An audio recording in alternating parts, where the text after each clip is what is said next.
Assalamualaikum dan selamat sejahtera pelajar sekalian.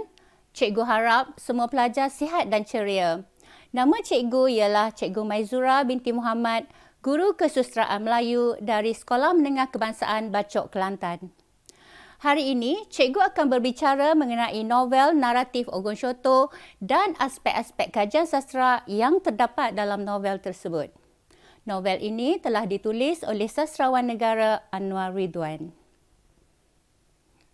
Dalam pembelajaran hari ini, diharapkan selepas ini para pelajar cikgu akan mencapai objektif berikut, iaitu memahami sinopsis, tema, persoalan, watak dan perwatakan, latar masyarakat serta pengajaran. Selain itu, pelajar juga akan mengetahui bentuk-bentuk soalan dan skema jawapan bagi soalan yang dikemukakan. Sebelum cikgu berbicara dengan panjang lebar, mari kita lihat peta Republik Ogon Syoto. Republik Ogon Syoto terdiri daripada 3 pulau besar yang diberi nama Pulau Gora-Gora, Pulau Futu Ata dan Pulau Rairapa. Manakala 3 pulau kecil pula ialah Kai Gora-Gora, Kai Futu Ata dan Kai Rairapa. Kita mesti berasa aneh kan apabila nama republik ini seakan-akan bahasa Jepun tapi terletak di lautan Pasifik.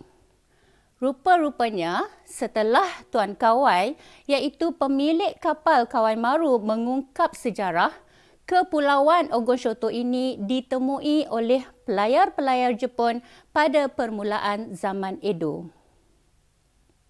Baiklah pelajar-pelajar, mesti ada yang tertanya-tanya kan mengenai maksud Ogon Syoto. Baik, Ogon Syoto bermaksud keemasan yang dilambangkan oleh pemandangan indah gunung-gunung berapi yang terletak di Gora-Gora dan juga pulau-pulau yang lain. Perairannya bagaikan lubuk emas yang penuh dengan ikan-ikan yang luar biasa dan berkualiti tinggi.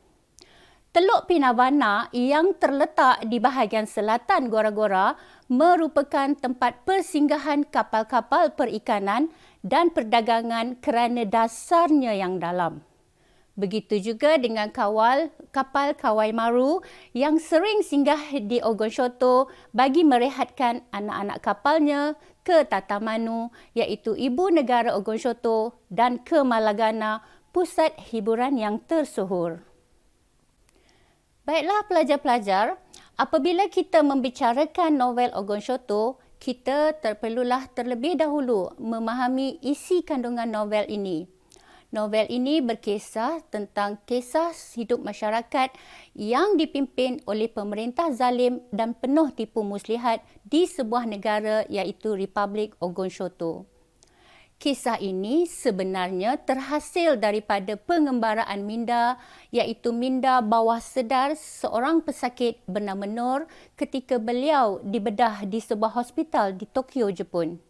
Fikirannya menerawang, kononnya dia sedang bekerja di kapal Kawai Maru dan mendengar cerita-cerita yang disahkan oleh nakhoda bahtera yang terselamat daripada tsunami yang telah melenyapkan Kepulauan Ogon Syoto. Maka cerita-cerita itulah yang telah dibingkaikan kepada 9 bab dalam naratif ini. Pelajar-pelajar, seterusnya, cikgu akan menerangkan tema bagi novel ini. Temanya ialah kepincangan, yakni kelemahan dalam kepimpinan seseorang pemerintah. Kepincangan tersebut terselah apabila pemimpin yang tidak bertanggungjawab menghalalkan segala caranya walaupun bertentangan dengan prinsip keadilan sejagat. Sebagai contoh, walaupun Ogon Syoto bebas daripada penjejahan barat, namun pribumi ini iaitu presiden yang berkuasa telah menjadi kolonial yang baru dan bertindak seperti seorang penjajah berkuku besi dan akan menghapuskan sesiapa sahaja yang menentangnya. Ini adalah kerana presiden memegang kepada prinsip Caligula iaitu mereka tidak menghormati saya, mereka takut akan saya. Seterusnya, cikgu akan kongsikan apakah persoalan-persoalan yang terdapat dalam novel naratif Ogonshoto. Persoalan pertama, kekejaman dan penyalahgunaan kuasa oleh pemimpin. Contohnya, Presiden sanggup menembak anak angkatnya iaitu pemuda Barnaba kerana telah mengetahui banyak rahsia Presiden dan berasa terancam. Lalu, pemuda itu dijadikan buruan dalam permainannya sehingga ditembak. Persoalan kedua, kepercayaan terhadap amalan turun-temurun.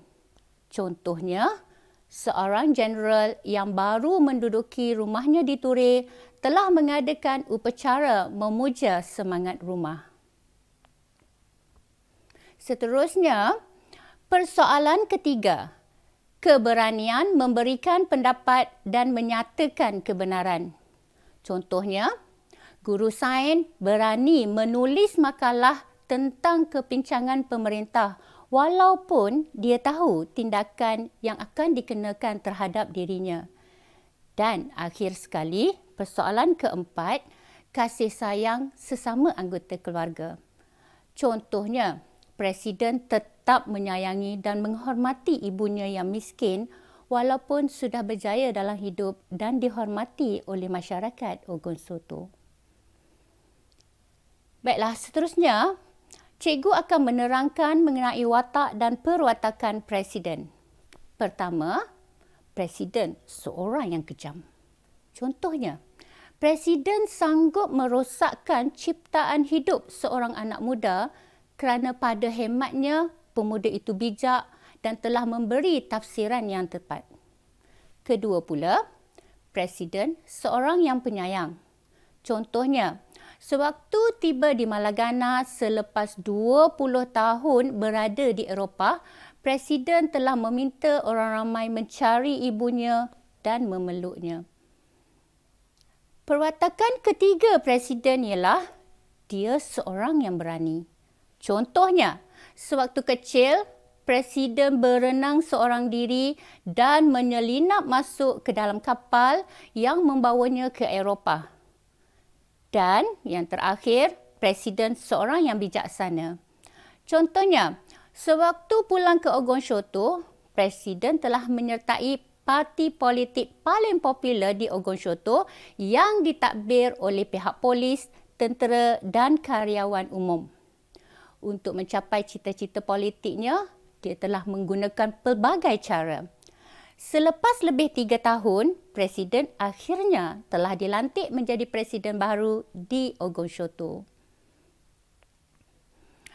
Baiklah, seterusnya, perkara yang ingin cikgu bincangkan ialah latar masyarakat.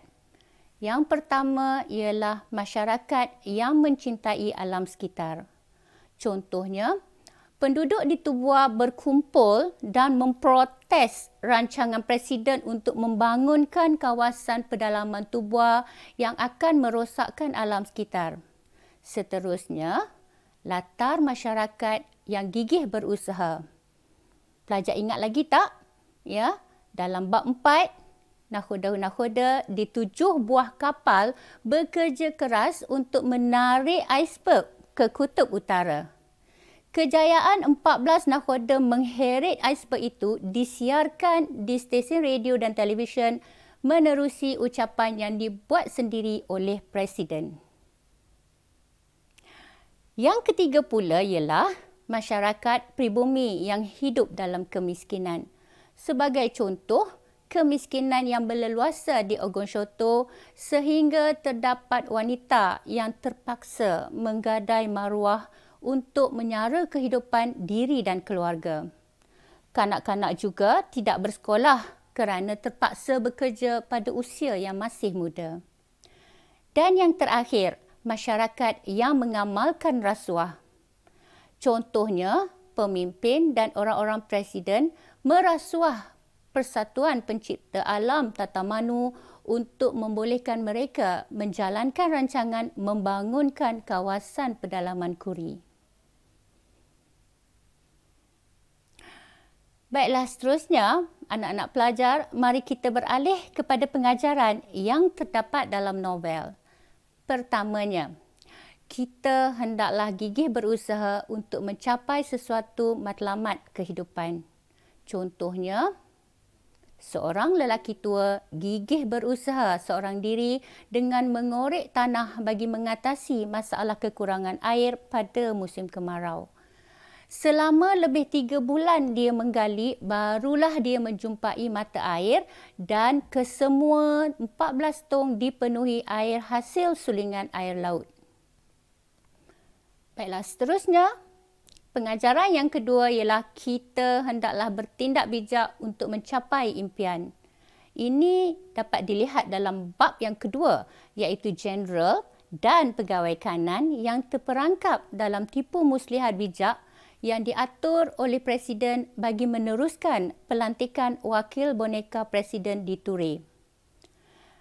Pengajaran yang ketiga yang kita boleh ambil daripada novel ini ialah kita janganlah bertindak kejam sesama manusia. Contohnya, melalui bab 8 iaitu kamera, bekas komandan telah membunuh abang tua pencipta kamera itu dengan menembak dan menerajang mayat masuk ke dalam kawah gunung berapi. Kejam kan? Ya.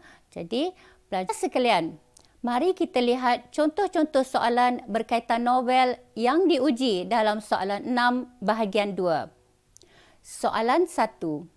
Jelaskan 5 unsur konflik antara watak-watak dalam novel naratif Ogon Sholto. 10 markah. Baik, jawapannya ialah ada beberapa konflik antara watak dalam novel ini. Pertama, konflik antara penduduk Ogon Sholto dengan Presiden. Contohnya, sebahagian penduduk Ogon Sholto tidak menyukai Presiden dan memberi gelaran yang buruk kepadanya. Yang kedua, konflik antara anggota komiti elit parti dengan Presiden. Contohnya, ada anggota komiti yang tidak bersetuju dengan pandangannya semasa dia mempengerusikan mesyuarat komiti elit partinya. Jawapan yang ketiga, konflik antara Presiden dengan mahasiswa.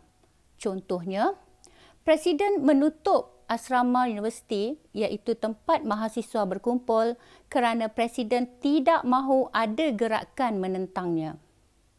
Jawapan keempat, konflik antara penduduk Tubua dengan Presiden. Contohnya, sekumpulan penduduk Tubua mengadakan demonstrasi menentang rancangan Presiden membangunkan Tubua kerana idea itu boleh merosakkan alam sekitar. Dan akhir sekali, konflik antara Presiden dengan pemuda Banaba. Contohnya, Presiden menembak pemuda Banaba selepas pemuda tersebut menunjukkan kemahiran yang tinggi menyumpit tupai. Presiden sebenarnya takut kerana pemuda itu tahu banyak rahsia tentang dirinya. Baik, kita beralih kepada soalan yang kedua. Jelaskan 5 perbezaan antara watak Presiden dalam buku biografinya dengan perwatakannya yang sebenar. Mengikut catatan biografi, Presiden dikatakan diambil oleh nakhoda kapal sebagai anak angkat semasa beliau berlabuh di Ogon Sholto. Sebenarnya, Presiden iaitu budak yang masih kecil itu telah berenang ke lautan dan menyelinap masuk ke dalamnya serta bersembunyi antara peti-peti kayu sehingga ditangkap oleh kelasi kapal. Selain itu, menurut catatan biografi, Presiden digambarkan sebagai manusia terpintar dalam pelajaran di seluruh Ogon Sholto. Tetapi sebenarnya, sewaktu kecil, Presiden tidak pernah bersekolah kerana miskin. Baik, seterusnya, mengikut catatan biografi, ketika sampai di Eropah, Presiden tinggal bersama nakhoda dan isterinya di rumah yang besar dan indah sehingga tamat pengajian di universiti. Sebenarnya, sewaktu di Eropah, Presiden tinggal di rumah seorang kelasi tua dan dipaksa bersekolah. Presiden mulai merasakan keperitan hidup sebatang kara di negara asing. Di samping itu, menurut catatan biografi, Presiden dikatakan antara pelajar asing yang paling pandai ketika belajar di Universiti Eropah. Sebenarnya, Presiden tidak pernah pun mencapai kedudukan di atas nombor 20 di dalam kelasnya. Dan akhir sekali, mengikut catatan biografi, tesis yang dihasilkan oleh Presiden ketika di universiti bertajuk Kemunculan dan Perkembangan Fahaman Demokrasi di Asia Pasifik. Tetapi sebenarnya tesis yang dihasilkan adalah tentang kediktatoran, iaitu pemerintahan berkuasa mutlak. Banyak bezanya kan? Okey. Dan seterusnya kita beralih kepada contoh soalan ketiga. Dalam novel naratif Ogon Sholto, tulisan Anwar Ridwan mengandungi pelbagai kisah dan peristiwa yang berunsur sindiran. Jelaskan 4 unsur sindiran tersebut. 8 markah. Antara peristiwa yang mengandungi unsur sindiran dapat dilihat dalam bab 2. Jeneral bersara yang mahu memegang jawatan sebagai wakil Dewan Presiden di wilayah Ture sanggup bertindak kejam dengan menembak seteru politiknya, iaitu seorang pegawai kanan. Kisah ini menyindir mereka yang sanggup mengorbankan nilai kemanusiaan demi mengejar kuasa. Unsur sindiran juga terdapat dalam bab 4 yang membandingkan usaha dua pihak untuk menghadapi kemarau. Pihak pertama, iaitu kerajaan, mahu menarik bongkar ais dari Kutub Selatan menuju ke Ogon Sholto sehingga menelan kos yang banyak. Tetapi usaha itu gagal. Pihak kedua pula diwakili oleh lelaki tua yang menggunakan tenaganya dan peralatan yang murah untuk mendapatkan air sehingga berjaya mengumpulkan jumlah air yang banyak. Kisah ini telah menyindir pemerintah yang berpelajaran tinggi tetapi gagal mengatasi masalah negaranya. Baiklah pelajar sekalian, cikgu berharap para pelajar dapat memahami novel Ogon Sholto secara keseluruhannya. Sebelum cikgu mengundurkan diri, hayatilah madah pujangga ini. Ingatlah betapa hari-hari mendatang adalah detik kehidupan. Ia perlu diisi dengan kebaikan, bukan kerosakan. Diisi dengan ilmu pengetahuan, bukan kejahilan. Sekian saja untuk kali ini. Semoga kita berjumpa kembali. Terima kasih dan Assalamualaikum. Salam sejahtera.